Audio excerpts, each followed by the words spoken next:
Well, I'm really excited to introduce our two speakers today. They are both friends of COBRA. They're partners in our effort. Dr. Daniel Wagner just rotated off of our executive committee, actually, and Leonard Pace rotated on. So these are real partners, and we're really glad they're here today to talk about the ocean exploration opportunities with their individual organizations. We're going to start with Dan, and then he's going to hand it off to Leonard, and then we will have questions. So I'm going to stop my sharing and hand it over to you, Dan. Thank you so much, Julie. Can you just confirm that you can see my slides? Looks great. Yes, yep. We can see your slides. All right, wonderful. So good morning, good afternoon. Aloha, everyone. I'm Daniel Wagner. I'm the Chief Scientist for the Ocean Exploration Trust. And I'm going to give you kind of a very fresh look at what we have in store for all of you for our season aboard exploration vessel Nautilus. We have not yet actually published our season schedule, so this is really fresh off the press. First off, I'd like to acknowledge our sponsors. So a lot of this work is being funded by NOAA Ocean Exploration through the Ocean Exploration Cooperative Institute. And then we also have some funding from the Bureau of Ocean Energy Management and Ocean Networks Canada. So for those of you who are not familiar with the Ocean Exploration Trust, we are celebrating our 15th year anniversary. And our mission is really about basic exploration, so going to places of the ocean that have not yet been explored, and then to push the boundaries of technology, education, and outreach. So it's about scientific exploration, about technology development, and then using the hook or the excitement about discovery to engage broader audiences, not just scientists and engineers and technical people, but people of all ages and all different backgrounds. We own and operate exploration vessel Nautilus. This is a 224-foot state-of-the-art research vessel that is equipped with a whole suite of different technologies that we bring on every expedition. And then we can also, in a kind of modular approach, bring new technologies. So we have a suite of different acoustic mapping systems. So these are systems that are mounted on the hull of the ship, and they basically use sound to map what the seafloor looks like, what's in the water column actually, and what's underneath the seafloor. So we have 3 different mapping sonars, and this is basically our bread and butter that we do on every one of our expeditions, especially because we end up going to a lot of places where the seafloor hasn't yet been charted. And so those maps are really key to do the more in-depth investigation. This is kind of to give you a little bit of sense for those that are not familiar with seafloor mapping data. The top is a high resolution image of a seamount, so you can really see the texture of the seafloor, and that's really important because places where you see a bit more topography is typically where geologists or biologists are a bit more interested. And the bottom image is a mapping data collected through our sub-bottom profiler, and that is able to actually show you layers that are buried up to 80 meters below the sea surface. And this is also of interest to geologists. Then we also have several remotely operated vehicles. This is a remotely operated vehicle, Hercules, a 4,000-meter system that is equipped with a whole suite of different cameras, environmental sensors, and samplers to collect samples. To give you a sense of what the images look like.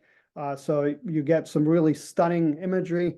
This is a 2-body ROV system, so you have 2 remotely operated vehicles operating in tandem, and that basically takes the motion from the ship away, and you get these really wonderful high-resolution images. And the other piece of technology that's really imperative to everything that we do is that white round sphere there in the back. That basically allows us to bring our internet to everywhere in the world where we be operating. So we can be in the most remote place of the globe and bring our own internet. And that allows us to basically share the data that we collect in real time with anyone that has an internet connection.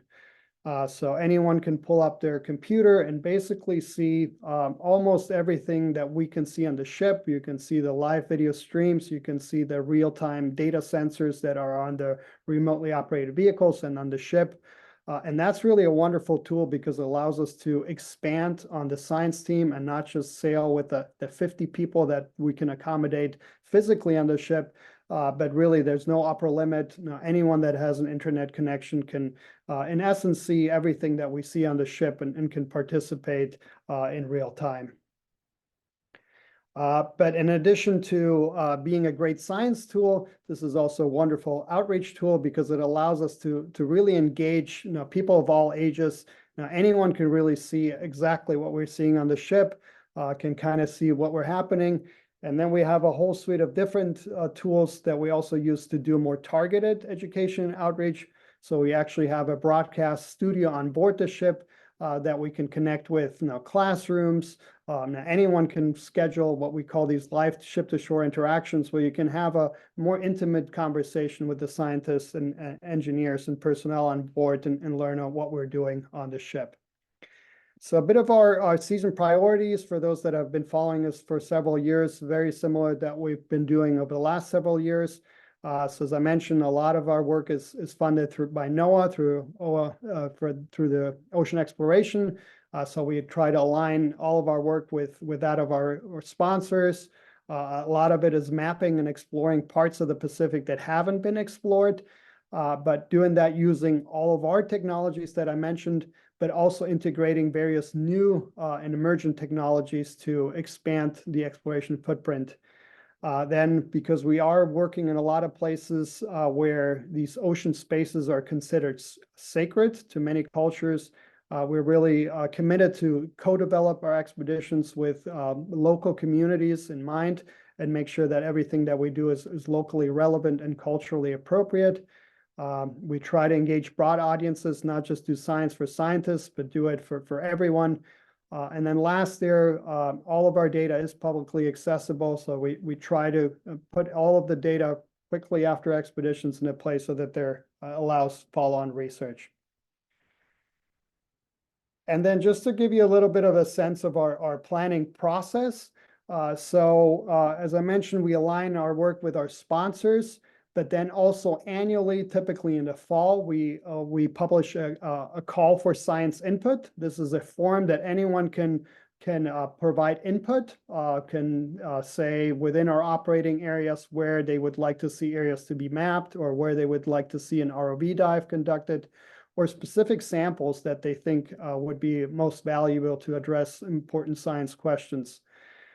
Then we use that input and combine that with various strategic workshops and planning documents. So several NOAA and others have held periodically workshops where they brought the community together to kind of identify places that should be prioritized for exploration. So we take those inputs as well. And then we conduct a series of just partner meetings, especially a lot of our work happens within sanctuaries or monuments. So we meet with the stakeholders of those managed areas to try to understand what their main priorities are. And then we take all that information and put that into a expedition plan that we then circulate back to stakeholders to kind of refine what we're going to be doing. So in terms of our operation this year, mapping, ROV, and telepresence is going to be a standard. But in addition to that, we'll also be integrating various other autonomous and uncrewed surface vehicles and lander. So we'll have 2 expeditions in American Samoa that are going to be focused heavily on integrating other technologies. So we'll have one expedition where we'll integrate that red vehicle that's an uncrewed surface vehicle operated by the University of New Hampshire that is able to map. We'll also integrate that top yellow vehicle that's autonomous underwater vehicle Mesobot operated by Woods Hole Oceanographic Institution. That's really a midwater exploration vehicle. And then the deep autonomous profiler, the lander on the bottom left. That's basically a lander that is able to stay on the seafloor for up to a day and collect continuous video, passive acoustics, and environmental data. And then last but certainly not least, we'll have one expedition where we'll integrate AUV Sentry, also by Woods Hole Oceanographic Institution. And these technology demonstration expeditions What have been trying to do over the last couple of years is use these technologies not individually, but use them all simultaneously, so that you're not just tied to the footprint of the ship, but basically can expand the area that we can explore. This is just a quick snapshot map, so showing our expedition, where we're going to be exploring this year. And just the one thing is the sense of scale. So we're going to be transversing the entire Pacific Ocean, working from Canada, Palau, and a few places in between. So covering a lot of mileage. And when it's all said and done, EV Nautilus will have almost sailed the same distances going once around the Earth. And then just a little bit in terms of the timeline. So we're starting our expedition season here in May. So all of what we're saying here is not yet public on our website, but would be probably next month. We'll be publishing the schedule and a bit more information about each expedition. But we'll start with our shakedown expedition, just to get us situated. Then we'll have a mapping transit to get us the ship over to Canada. We'll do some work for the Ocean Networks Canada as part of their cabled observatory maintenance program. Then bring the ship back to the Central Pacific. We'll have an ROV expedition in the Jarvis unit of the Pacific Remote Islands Marine National Monument. Then we'll have 2 multi-vehicle expeditions in America and Samoa, where we'll be using several of these technologies in tandem. And then we'll bring the ship over to the other side, the Western Pacific, so a mapping transit to get us to Palau, where we'll have 2 ROV expeditions to explore the Palau National Marine Sanctuary. And then just to give you a sense of when to expect things, so I mentioned a call for science input that was released in the fall.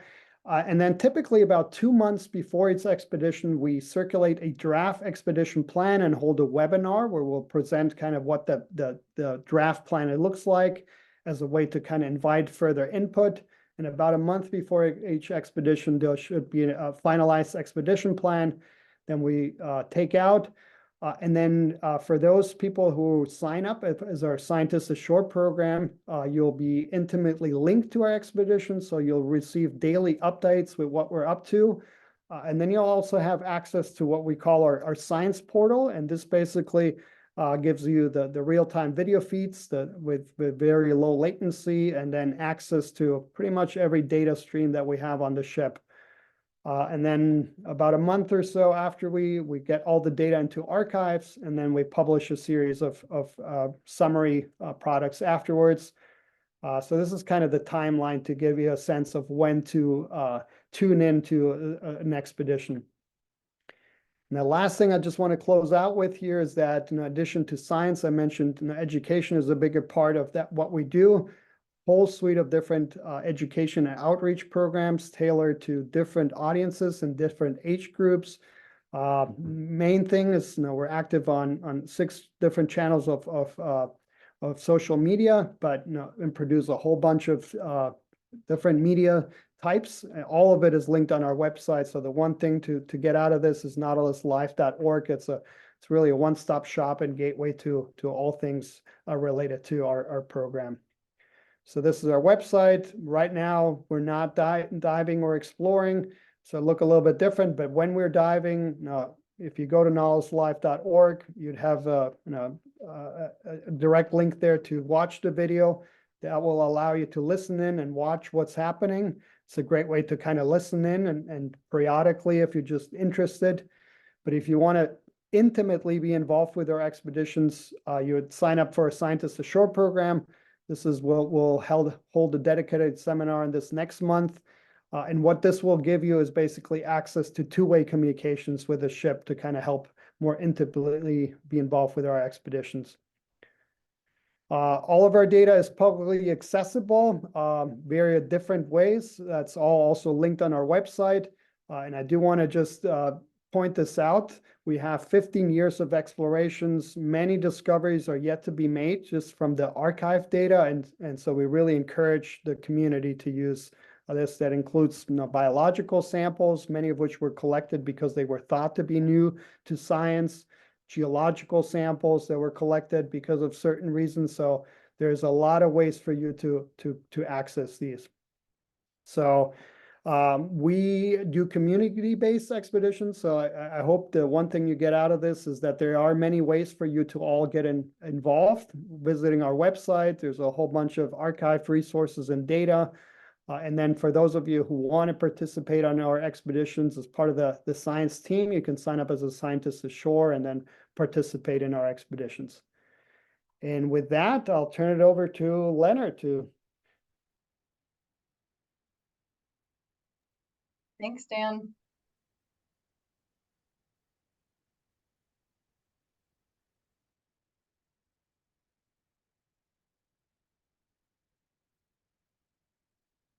All right, is everybody hearing me okay? Yep, I can hear you. Yep. Okay, give me 1 second.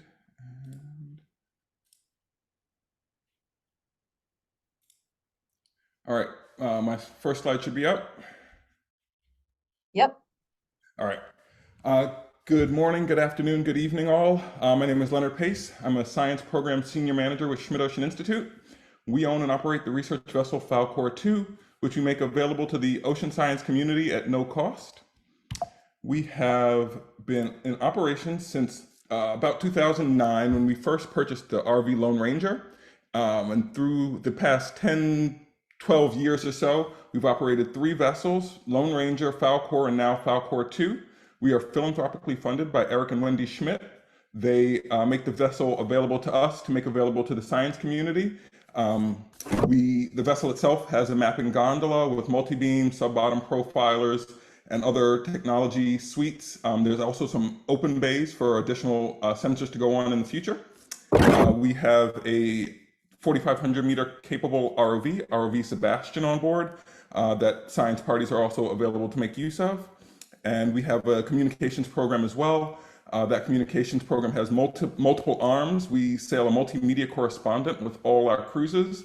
And that person takes the science, the stories from the individuals on board and creates a suite of different products. And the correspondent is different for each cruise, but they create a really, really creative set of products for the cruise, as well as an artist at Seabirth, where we sail an artist with every cruise, and that artist can be from many different genres, and they practice their art and they're inspired by the science that goes on, and they work hand in hand with the science party to create a new suite of a new art exhibit based on the kind of work that they do. The communications team takes all the video that comes off of RV Sebastian, and it's streamed live to YouTube for ship-to-shore connections with the ship, as well as having a ship-to-shore program itself, where they work with the scientists on board to connect with school groups and others to have more robust communications with students and other groups ashore.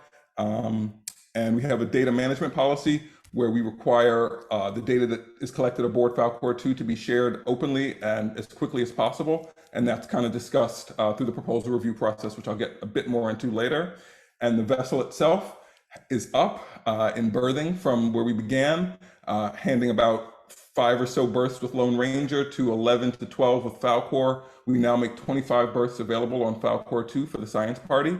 And we are driven by our strategic framework available here online. And this strategic framework is built around 1 ocean, 7 continents, 7 topics over 1 decade. And it spells out kind of the work that we want to do and the kind of areas of science that are of most interest and focus for us. And these are dove into in more detail on the website, but I don't think anybody in this call would have any problem fitting into exploring the deep, and probably many of the other groups here. But these are the kind of areas of interest to us. And for the most part in the ocean science community, it speaks to most of what folks do that a global class deep water ship is going to support. What some of the things that aren't really focus for us are shallow water corals. We've in the past gotten a lot of shallow water coral projects, proposals, I should say, and those just weren't the right fit for a global class vessel. So there's some areas that we're just not going to kind of fit, and this strategic framework speaks to that under the 7 topics. This is the current map of where we're operating, where we have operated, and where we're going. We are open to proposals coming in throughout the decade here. So anywhere at any time you see here, we're open to proposals coming in for these areas. And I can tell you, I've got projects for 25, 26, and 27 that we're looking through right now. And we're starting to talk about some that go up beyond that. And I'm really excited to share that this map is going to be updated really soon as 2023 has come to an end. A new map should be going online, probably shared over social in the next week or two. So for the folks on the call here, many of you would probably come in through the proposal submission pathway, but there's more or less 3 different pathways for getting on the ship. The proposal submission process is the PI driven. I have a science project, I have a science question, I have a technology that I want to demonstrate out at sea. And this pathway is where you submit an expression of interest, kind of a 2-page light lift document telling us what you want to do. From the expressions of interest, we down select for full proposals, and then that's the kind of NSF style 60, 70 page document where you go into real detail about what you want to do. But that's not the only way. We have partnerships. We have partnerships with the National Geographic Society, MTS, and IEEE, where we make berths available for folks coming through those partnerships to find opportunities on the ship. Sometimes those opportunities are with full science parties, where a student is looking for funds to do their own kind of one-off project that is not associated with a PI-driven project, but they're on the cruise anyway. They might go to National Geographic Society and say, I need $20,000 to do this project. And if they found support there, they could carry out an independent project during their already scheduled expedition. But there's other ways with this particular partnership where during a transit that might be taking place, a funded student might be able to get out on the ship during that transit to get their work done. And both of those examples have happened in the past year or so. MTS and IEEE also have opportunities coming online really soon, and they're making their partnership opportunities and partnership berths available on their websites and to their networks, independent of us, but we'll be kind of doing a hand-to-hand review of all the folks who come through that. And then there are also just berths of opportunity. On occasion, a PI will have a berth that they haven't filled and want to find somebody for, and they'll reach out to us to find somebody for that berth of opportunity. And we've got a network of folks that we are willing to work with. And if one of you is not part of that network, but want to be, introducing yourselves to us through an EOI or through a just general email to me or somebody else who's at SOI is a way to get into that kind of pot of folks who we might know want to get out on the ship in this particular region in this particular year, or just want to get samples from some other cruise. Those conversations can happen, and they happen all the time. I'm going to do a quick run through of the ship. I know many folks here have been on the vessel, but for some who have not, I'm going to do a quick run through on the vessel. On our website, you can find a 3D walking tour, and this is a very quick run through of that walking tour, starting at the ship's hangar where ROV Sebastian is housed. You're looking, what is this, starboard side of ROV Sebastian, and we're going to move forward in the ship. To the port side of ROV Sebastian is the dirty wet lab, and that's where the CTD gets deployed from the hangar, and you can start processing the wet samples there. And then looking aft is the storage area, lots of room for containers and ship stores there.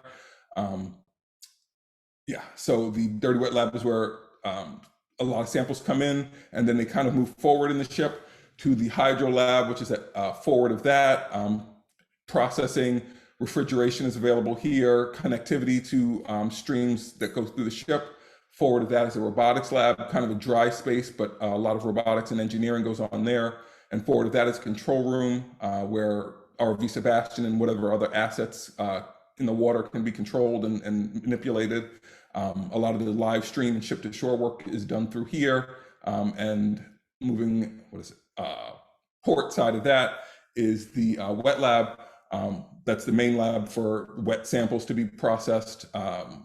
Multiple refrigerators, freezers, hoods are available here. Across from that's the electronics lab. That's where everybody's got their computer station set up. multiple feeds for information coming in and out. One thing of note here, if you'll see the data cables going through the walls and the floor, that was a call out by Eric Schmidt. He wanted to make sure that the scientists on board could actually see where the data and how it's transiting through the system, through the vessels, and just wanted that added in, and that was added in for his call. This is the main lab you're looking at now with configurable space for the science party. Again, freezers, refrigerators, multiple screens. Forward of that is the seawater lab with, I think, 25 different flavors of seawater, from hot, cold, deionized, filtered for microplastics, and the liquid nitrogen generator is there. And then moving up from the working deck, you've got the conference room. A lot of ship-to-shore calls, classes are held here, meetings are held here, the PI pre and post briefs are held here. Above that, you have communal space, kind of just a casual area. A lot of calls take place here. People can eat here.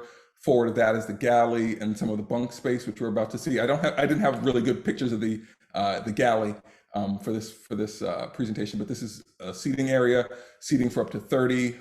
Meals are done in shifts, and this is just one bunk space, one of the smaller bunks on the ship, dedicated bath for the bunks and that sort of thing.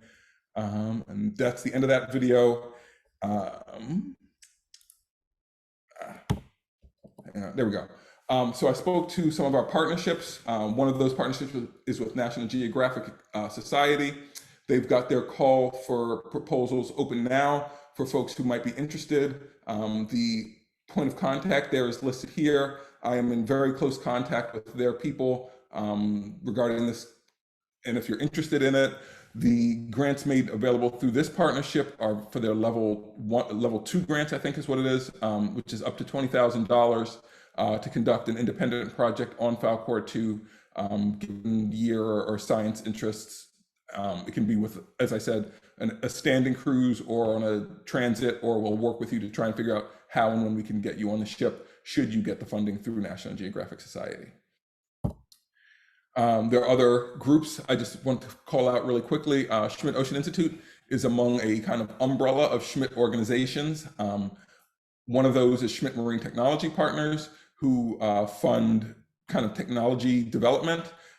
Generally speaking, those technology development programs are about marketing and creating new technologies for sale. Their kind of ideal projects are getting a piece of technology over what they call the Valley of Death, that area where you've built this thing and it's working really well and you've got a couple of customers, but you're just not ready to scale it up to become marketable and sustainable. Their kind of key spot is finding those kind of groups and supporting them there.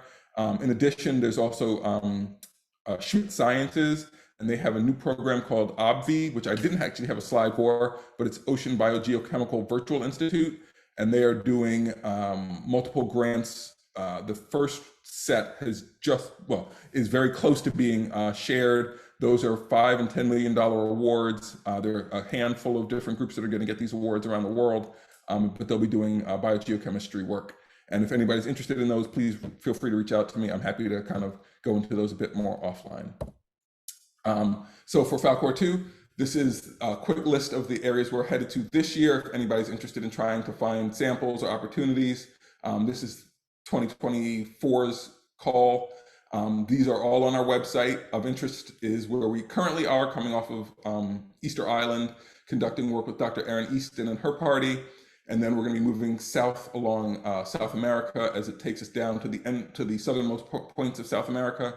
And then 2025 will have us going into Antarctic waters and then back up the eastern side of South America. And I thought for this group, I found a video that I thought would be most interesting to showcase kind of the work that gets done on the vessel and kind of the data products and video products.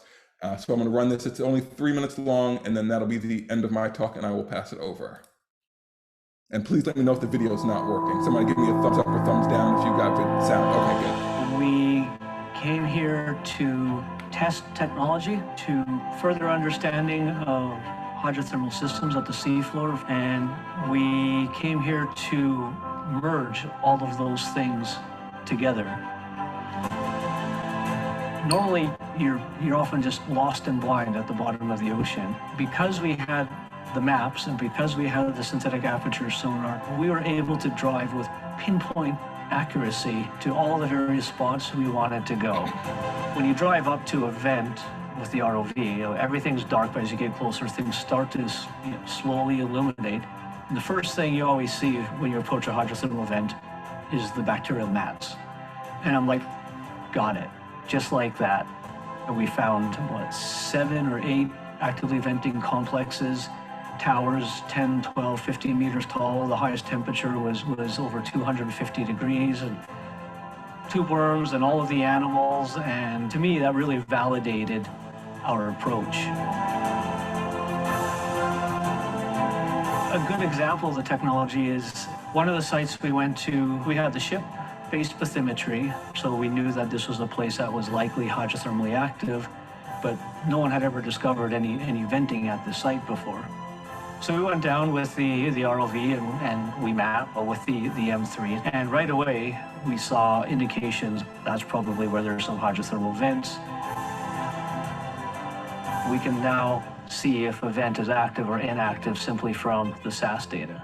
Knowing the texture of the seafloor, that'll give you information on what types of animals can live there. So this could really change our understanding of distributions of different animals or how ecosystems function, those sorts of things. We're the first ones to really try this using the SAS as an exploration tool. So what can you see with SAS, synthetic aperture sonar, that you don't see with regular sonar systems? It's just more detail. Seeing the black smoker on the SAS image, I think no one expected to see that. That's something that's unique. So I think this is a great advance that we got.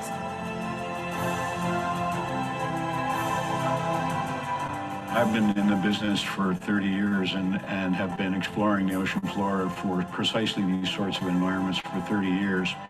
And in the early days, we would spend weeks upon weeks hoping that we might encounter just one site. And what INSAS has done for us, and also the M3 multi-beam mapping, has allowed us to identify the targets before we even go into the water. Now that we know we can do this, there's no going back. Well, it was a spectacular success from a technological point of view. We would have discovered the value of INSAS and the M3 high-resolution mapping, whether there were hydrothermal vents or not. It's just that we got the double benefit of having this technology in the right place at the right time to be able to discover the hydrothermal activity that we did. A large part of this cruise is using what we call active acoustics, which send out acoustic signals and they listen to the response that comes back. But we also have the deep acoustic lander, which is what I'm working with, and that's a passive acoustic instrument that just listens. We're just trying to understand the natural soundscape. If we can understand the acoustic source mechanisms and tie that to the flow rate or temperature and other properties of the vent, then we can use passive acoustics to monitor them geologically. I've only done very kind of preliminary analysis, but that's kind of pointing in the direction of some interesting signals from the black smoker high temperature sites.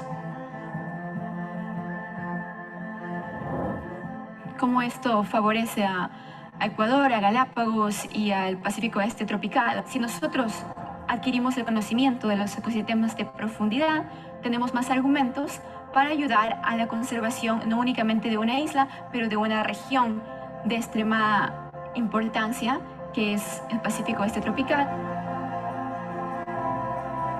What is the driver to get us to see? Somehow there's something about going into another world that is truly exhilarating. It's a world we don't belong in, and yet you realize how connected you are to it.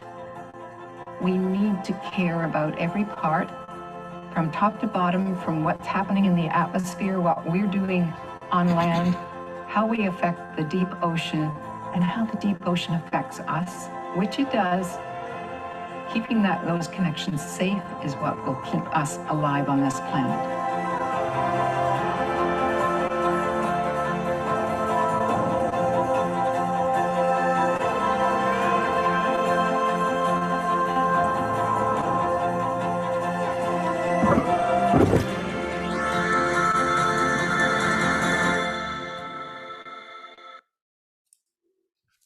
that's it for me. Julie, I will pass it back over to you and or Rosalind.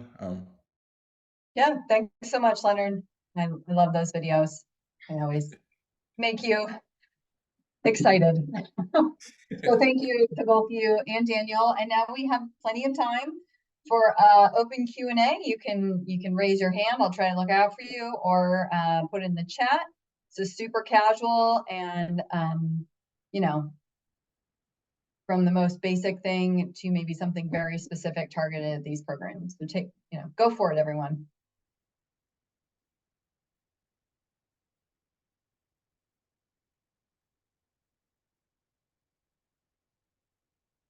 They're just taking in the black smokers. All right, Suna, I see you have a question. Yeah, hi. Hi. I have a question for Leonard, actually. I see that the Falcor is going to be in the Central to Southeast Atlantic in 2026. I was wondering if you already know of a little more specific locations, especially if there's going to be a focus on the Mid-Atlantic Ridge, for example, and the hydrothermal vent systems on the ridge. No, Is we it don't. too early? No, we don't have it spelled out yet. We have not done a EOI review for the EOIs, so we don't have a lot of projects for it. We do have a couple of target areas we know we're going to be at because we have the proposals and the projects for those. But most of the year is still spelled out. We're obviously going to have to transit across at some point. We've got a couple of projects asking for those opportunities. But if there was an opportunity to try and stop somewhere to get ship parties transferred out or operate in different target areas from either side of the transit on the South American and the African side, that's an option too. It'll all depend on what projects come in. As I said, they're open to submission now. The likelihood is if we don't have enough submission by the end of the year, we'll probably put a hard stop for 2026 at the end of this year so that we have them in time to review and process. But for the time being, we are completely open to ideas for how and when we're going to make that transit. Thank you. Yeah. Lisa.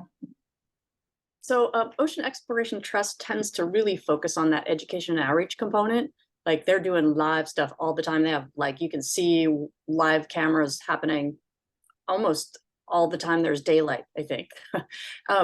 And I used to work for the Exploratorium, and we would be one of their, partners that would come in and, do that. We called them ship chats, where we would talk to people. And I don't notice that because I'm totally like fascinated by that Falcor 2 and what the capabilities of that ship is. I'm like, oh my God, oh my heart.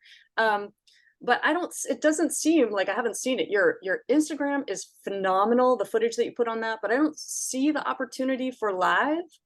Generally, is that in process? Is that something that you guys choose not to focus on immediately, and that will come sometime? But what's the process of that for the Falcor? Oh, it's very live. It's been going on for years. Actually, it's probably been going on since we launched Falcor, the original Falcor, from the Exploratorium many years ago. I was there for that. Oh, that's so cool. Yeah. But if you're interested in getting into it, the website has connections for ship-to-shore communications, and that's kind of how you dive into it through the SOI side. If you know a PI who's going on the vessel, you can connect with them that way. The meat and potatoes of it usually is a Zoom call with one or two of the PIs on the ship where they talk about their science and they communicate to whether it's the Exploratorium or school group that's coming to the Exploratorium or whatever the audience is on the other end. But that's generally the meat and potatoes. And a nice little bonus, you actually have one of SOI's comms team on this call who joined in. I will open it up, Jenny. If you have anything you want to add that I missed, please feel free. That's very sweet, Leonard. The only thing I would maybe chime in and add is that we've really prioritized doing ship-to-shore connections in the region that we're working in. So most of our ship-to-shore connections right now are happening with school children in Chile, and that's been sort of a goal of the program. But Leonard covered everything perfectly. I don't have anything else to add. Yeah, I will just add something. Having worked with both programs, the biggest difference is that the Nautilus always has educators embedded on board as part of the program, doing all the communication, whereas sailing on the Schmidt Ocean Institute, a lot of the live narration is just by the science party, right? There are not educators embedded aboard as part of what Schmidt provides. That doesn't mean a PI couldn't include, right, a teacher or something like that, but it's a very different sort of who's driving the outreach, right? I, as a PI aboard the Falcor, we work really closely with their communications team to prioritize the type of outreach where we want to do, whereas OET, because the educators on board, they're really running that show. So it's very different models, and they're both really, I think, really effective. And people can ask questions on YouTube, when in the case of Schmidt, and Facebook Live, and then the OET website has that wonderful interface for asking questions. So in both cases, I think there's a lot of interaction. It's just happening differently. Yeah, I've been on 2 expeditions on the JOIDES resolution, and that's like a third sort of model as well. That's kind of interesting. So I've been very like, ooh, but I hadn't seen so much come from Schmidt, mostly probably because I just didn't know where to look. But so I'm very excited. So thank you. Yeah, and again, most of them are targeted. Like, we're going to talk to this classroom in Costa Rica today. Yeah, right. We're not going to invite the world. Elva, do you have a question? Actually, I wrote it in the in the chat. Yeah, I was wondering if we can explore, now that you are going to have most of the links with telepresence with the Chilean children, if we could request and explore one for one of our UNAM's high school groups in Mexico. We have this ocean literacy program that we are starting, and there's a great interest in having one of the groups at least connected in telepresence, or maybe from how to say, to talk to some of the members on board and understand what they are doing, in particular the Atacama Trench. So Jenny just put into chat the link to the Ship to Shore program that we offer, and the folks, Jenny among 2 or 3 others on the comm side, are the ones who receive that email when you put a request in to connect this way. And the response will be pretty quick about making that connection possible with anybody who is interested in creating a Ship to Shore connection. All right, other questions?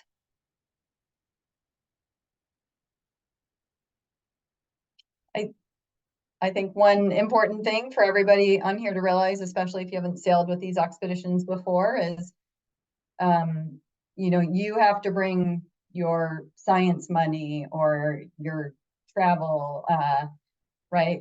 When you get a cruise funded, it's providing the vessel and the operation. It's not paying for you to get there, your technician. Now, some of the scholarship programs Leonard talked about do, but as a PI, right, you're going to have to bring your science funding from someplace else. So that's just something to remember. And Leonard is great at answering those questions. You know, if you get to that point, reach out to him and he can help you kind of navigate it, because it is a little bit complicated if it's your first time doing it.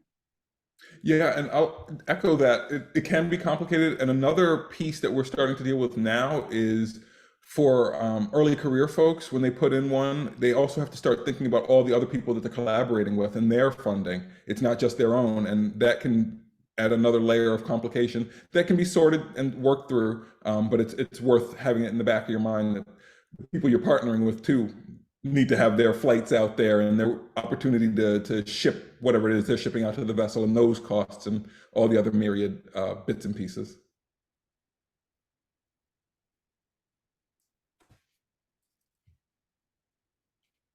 All right, is there anybody else? I know it's a Monday, and if you're like me, you're already behind, but I don't want to cut off. Suna, you have another question? Yeah, sorry, it was a lot of me. I was wondering if we could hear a little bit more about the wet lab supplies, basic onboard lab supplies. Like I saw like a fume hood in on the Falcor. Do you usually keep gases like argon or nitrogen? Do you have a -80 freezer, for example? Specifications are all on the website. Consumables, if you think of anything consumable other than liquid nitrogen, we're not going to have it on board for the most part. If you need gloves, pipettes, the science parties are bringing that. There are freezers, there are hoods, and it's all on the website what the ship has. But if it's a consumable, the likelihood is very high that we don't have it as part of the offering from Falcor 2. Okay, thank you. Yeah, of course. The lab's huge. All right. Anyone else? Well, thank you again. Oh, Anna, I see you have a question, and we just met you in that video. Hello. So before you go, thank you so much for the beautiful presentation, Leonard. It's so nice to see you again. So I have a question for Leonard first, and it is about, so I was part of these last cruises in the Galapagos and the one that Leonard present. And as a National Geographic explorer and a scientist, I'm very interested on further communicate what we are finding. We have collected huge amount of data from the Galapagos. I think it's one of the most comprehensive cruises we had with the vertical reef cruise, the first one in coral reefs. We discovered these two big coral reefs there. The biggest we have ever found was discovered during that expedition. And we want to further communicate, and we will. And I was wondering if we get to develop some products for communication, how can we share that with, to whom should I contact, Leonard, to further share information, maybe videos, maybe animations that we, if we get to develop that. So just for me to clarify, if you and your team develop a video or an animation, you're asking how Schmidt Ocean Institute might be help getting that word out, that piece of our communications department. So if you put something on YouTube or Instagram, we'd be happy to share it out further if that's kind of what you had in mind. If you're looking to do something else, we're open to having conversations about what that might be. For the most part, as Julie was mentioning, when it came to SOI and what we offer, we don't tend to offer post-cruise support. The dollars that the labs and the PIs are bringing kind of end with the end of the cruise, and we expect that the labs and those teams are able to conduct their research and get it worked up and published based on the funding that they bring. This is it's kind of a leverage offer. Falcor 2 is a phenomenal resource, and we expect that the partnering investigators are bringing their phenomenal resources, and that both together are making an incredible cruise, collecting incredible data, and creating products that can be shared widely and broadly.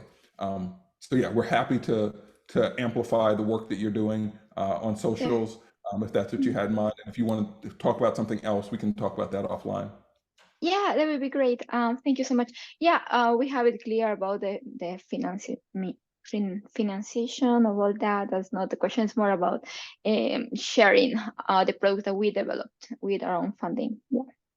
Perfect. Yeah. Yep. Thank you. Happy to do that. And before this ends, I also have a question for.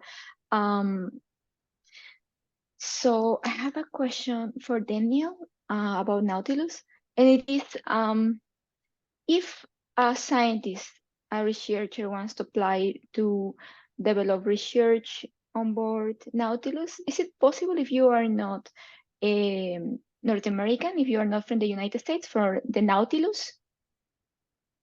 How can you apply for these opportunities if you are not American? Because I have heard about training and all that, and I have written emails, and I got a reply about that a couple of times. At that moment, it was mostly for North Americans. So is that something different? Is there another way to apply for that funding, or that exclusively opportunities for North Americans in the case of Nautilus? Yeah, thank you, Ana Belén. So there's a couple of different ways to answer that question. So as I mentioned, a lot of our expeditions are funded by NOAA, and within our team, we embed, as Julie mentioned too, we have educators. So we have a science education fellowship where educators come sail with us. We also have a student internship program. And these are funded actually by the Office of Naval Research. And there are, in those cases, some restrictions in terms of what nationalities we can accept. But in terms of sailing in other roles, as a non-paid scientist, it really depends on where we're going and who's funding their crews, what the ports are, visa restrictions, all those things. In terms of the scientists ashore that I mentioned, so this is for someone that just participates virtually from their home. There is no nationality restrictions there. Same as with our data. So anyone can participate there. And then if you were to come to sail on our expeditions, so yeah, it depends who's funding that cruise and what their restrictions are. Right. And how can we get to know about that? Is there links that you can share with us in the chat maybe, so we can have a look there and see how that works? Yeah, so for the two programs that I mentioned, the Science Education Fellowship and the Student Internship, that is nautiluslife.org/education, and we release typically in about November or so a call for applications, and it will have all the restrictions and who can qualify and how to apply. Okay, sounds good. Thank you. Great. I love these very thoughtful questions. Okay, well, thank you again, Daniel and Leonard. And, you know, having worked with both of these men for many years now, they answer your emails. They don't ignore you. So feel free to reach out to them or poke around the website to see if you can find the answer.